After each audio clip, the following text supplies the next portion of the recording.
to The Crazy Lady Cooks. My name is Janie. This is our first ever video. Today I will be showing you how to fix my family's version of chicken and yellow rice. We're going to start with these ingredients. One of the first ingredients is saffron, a nice big, like a pinch of it. One of the second ingredients is bouillon, about a heaping tablespoon of chicken bouillon. I like this one, it's a liquid, it's a paste. I like this over dry, but you can use dry or cubed. This is not a spice, this is strictly to make it look a brighter yellow, which you'll notice when I go to use it and we put all the ingredients together. It is basically I think a Spanish type of yellow food coloring.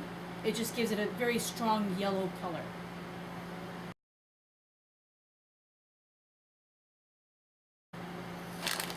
One bag of frozen peas. It doesn't matter what brand, what style, just frozen peas. You can use canned, we prefer frozen.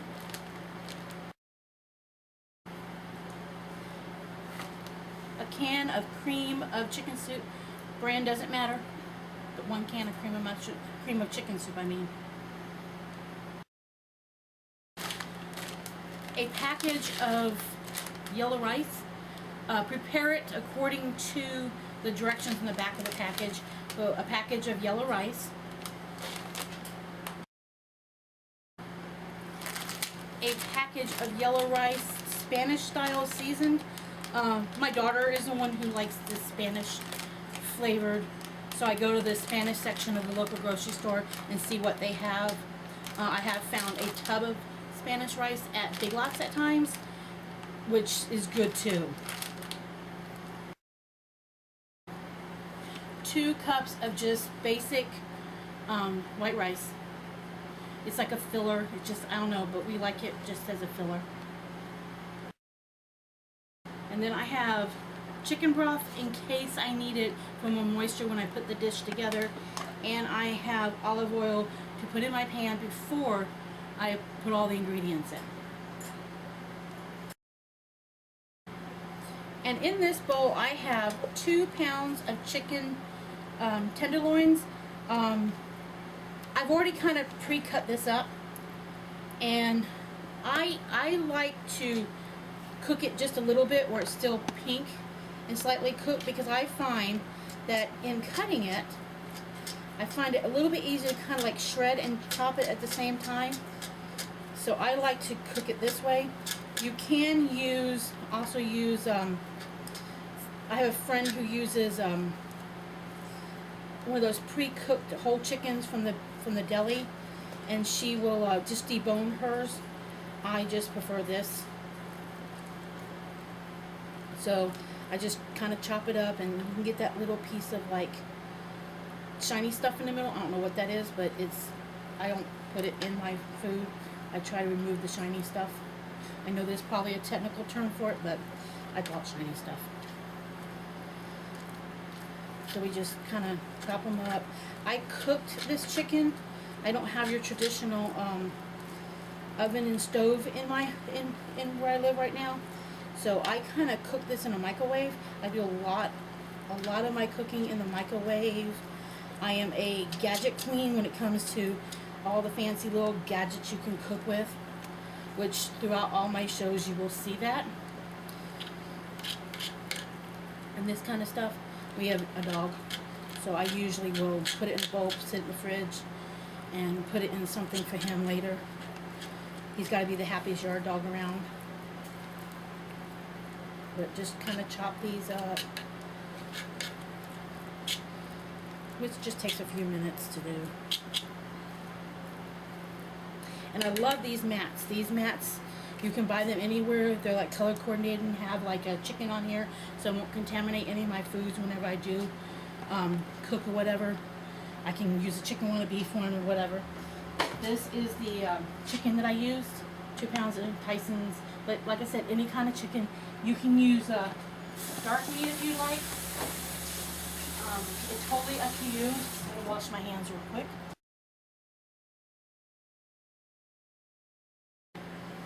And in this container I have This is a pasta boat.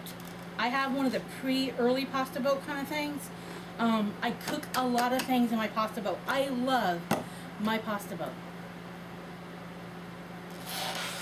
I have put both of these packages in here and cooked them according to directions on the packaging.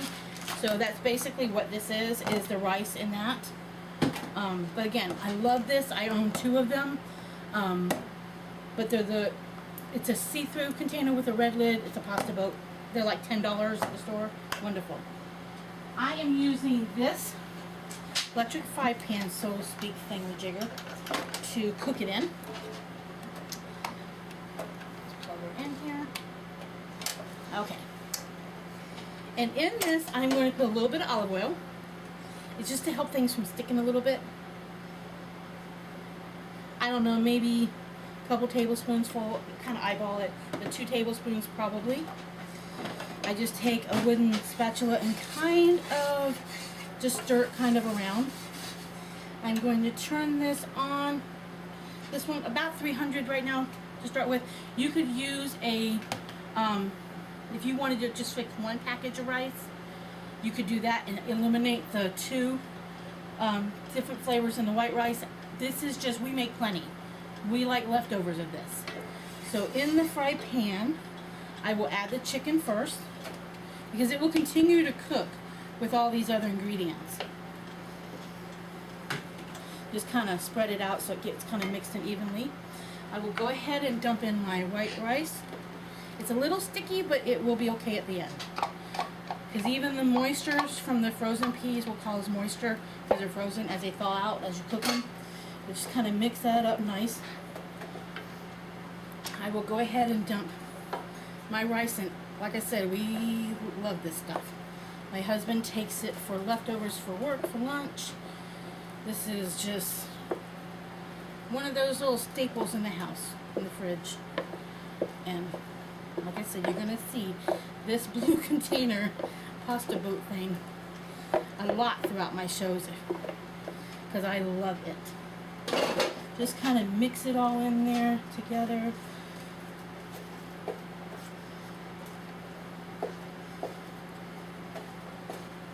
And my family goes crazy about this stuff. They just love this.